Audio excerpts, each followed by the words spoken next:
আজকের পর্বে শেয়ার করব ডিমের একটি অত্যন্ত সুস্বাদু এবং অবশ্যই ইউনিক রেসিপি।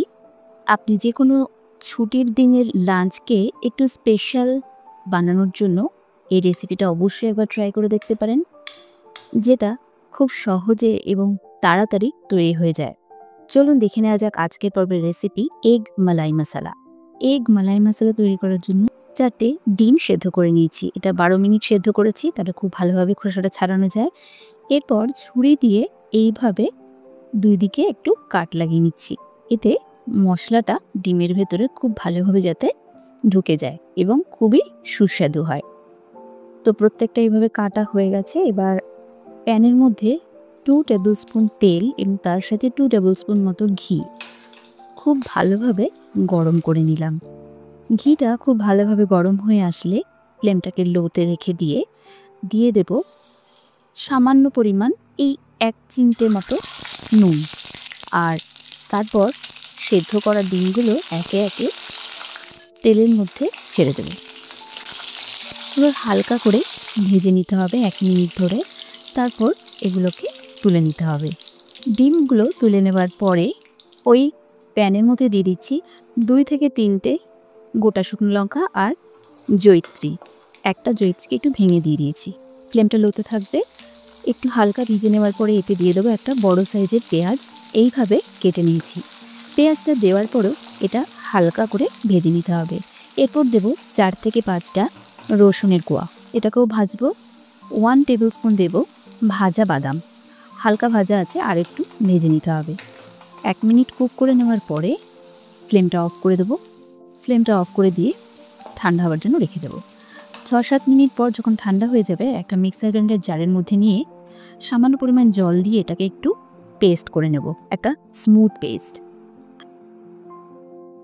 এরপর গ্যাসটা জ্বালিয়ে দিয়ে ওই প্যানের মধ্যে সামান্য পরিমাণ ঘি অ্যাড করে দিয়ে দেবো একটা তেজপাতা, এলাচ, লবঙ্গ, দারচিনি আর কয়েকটা গোলমরিচ। হালকা করে ভেজে নেব ফোড়নটা। এরপর দিয়ে দেবো একটা গোটা শুকনো লঙ্কা। ফোড়নটা হালকা করে ভাজতে হবে যাতে ফোড়নটা পুড়ে না যায়।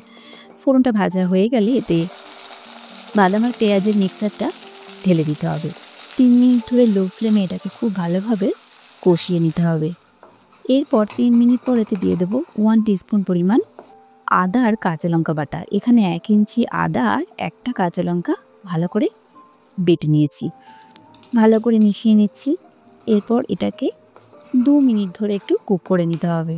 2 মিনিট পর এতে অ্যাড করব 1 টিস্পুন পরিমাণ জায়ফল গুঁড়ো।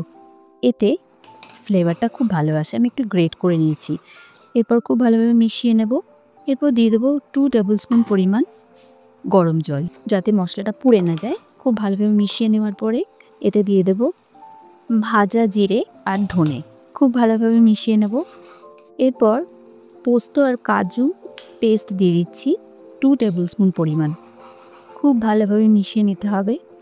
এরপর দিয়ে দেবো 2 টেবিল স্পুন পরিমাণ গরম জল যদি প্রয়োজন হয়, কারণ এটা কিন্তু শুকনো হয়ে আসছে, একটু জল দিতে হবে। এরপর 2 মিনিট ধরে এটাকে কুক করতে হবে যতক্ষণ না পর্যন্ত মশলা থেকে তেল ছেড়ে আসছে। এদিকে একটা বাটিতে 2 টেবিল স্পুন পরিমাণ মিল্ক পাউডার দিয়ে একটু গরম জল দিয়ে এটাকে গুলে নিলাম। এটা রেখে দিচ্ছি।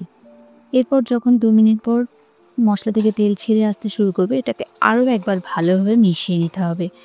এরপর দিয়ে দেবো 1 কাপ পরিমাণ গরম জল দিয়ে এটাকে খুব ভালোভাবে মিশিয়ে নেব। এখানে খুব বেশি জলের প্রয়োজন নেই, 1 কাপ পরিমাণ দিলেই হয়ে যাবে। এরপর দিয়ে দেবো স্বাদ মতো নুন। আগে যেহেতু নুন দিইনি, এই প্রথমবার একবারে নুন দিয়ে দিলাম।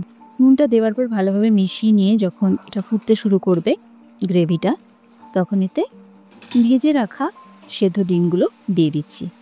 ডিমটা দেওয়ার পরে মশলার সাথে খুব ভালোভাবে মিশিয়ে নেব। তার উপর থেকে 1/2 কাপ পরিমাণ যে মিল্ক পাউডারগুলো দুধটা তৈরি করেছিলাম সেটা দিয়ে দিলাম। দেওয়ার পরে এটাকেও ভালোভাবে মিশিয়ে নেব। এরপর এটাকে ঢাকা দিয়ে লো ফ্লেমে 5 থেকে 6 মিনিট কুক করে নিতে হবে। 5 থেকে 6 মিনিট পর এটা তুলে দেখে নিচ্ছি। এটা কিন্তু রেডি হয়ে গেছে। 1/2 টিস্পুন পরিমাণ গরম মশলা, 1 টিস্পুন দেব ঘি আর উপর থেকে দেব ফ্রেশ ক্রিম। দেওয়ার পরে দেখুন এটা কিন্তু অলরেডি রেডি হয়ে গেছে। তো ফ্লেমটা অফ করে দিয়ে 15 মিনিটের জন্য রেস্টে রেখে দিলেই রেডি হয়ে যাবে এগ মালাই মশালা। তো সার্ভ করার জন্য এগ মালাই মশালা কিন্তু একদম রেডি হয়ে গেছে। প্রথমে গ্রেভিটা দিয়ে এর ওপর থেকে এইভাবে ডিমগুলোকে আস্তে আস্তে দিয়ে দিতে হবে। তো রেসিপিটা খুব সহজ পদ্ধতিতে দেখানোর চেষ্টা করেছি, আশা করি আপনাদের ভালো লেগেছে। তো যে কোনো ছুটির দিনে লাঞ্চটাকে একটু স্পেশাল বানানোর জন্য এরকম একটা ইউনিক রেসিপি কিন্তু একবার বাড়িতে অবশ্যই ট্রাই করে দেখা যেতে পারে। খুব কম সময়ের মধ্যে তৈরি করে নেওয়া যায় এবং খুবই সুস্বাদু রেসিপিটা কেমন লাগলো অবশ্যই আমাকে কমেন্ট সেকশনে জানাবেন। রেসিপিটা ভালো লাগলে ভিডিওটিতে একটা লাইক দিয়ে দেবেন এবং সকল বন্ধুদের সাথে শেয়ার করবেন। আপনি যদি আমার চ্যানেল মনের ফ্লেভার্সে প্রথমবারের মতো ভিজিট করেন তাহলে অবশ্যই চ্যানেলটিকে সাবস্ক্রাইব করবেন এবং পাশে থাকা বেল আইকনে ক্লিক করে দেবেন পরবর্তী রেসিপিগুলো দেখার জন্য। ভালো থাকবেন, সুস্থ থাকবেন। আগামী পর্বে আবারও দেখা হবে এই রকম নতুন নতুন ইউনিক রেসিপির সাথে। ততক্ষণের জন্য নমস্কার।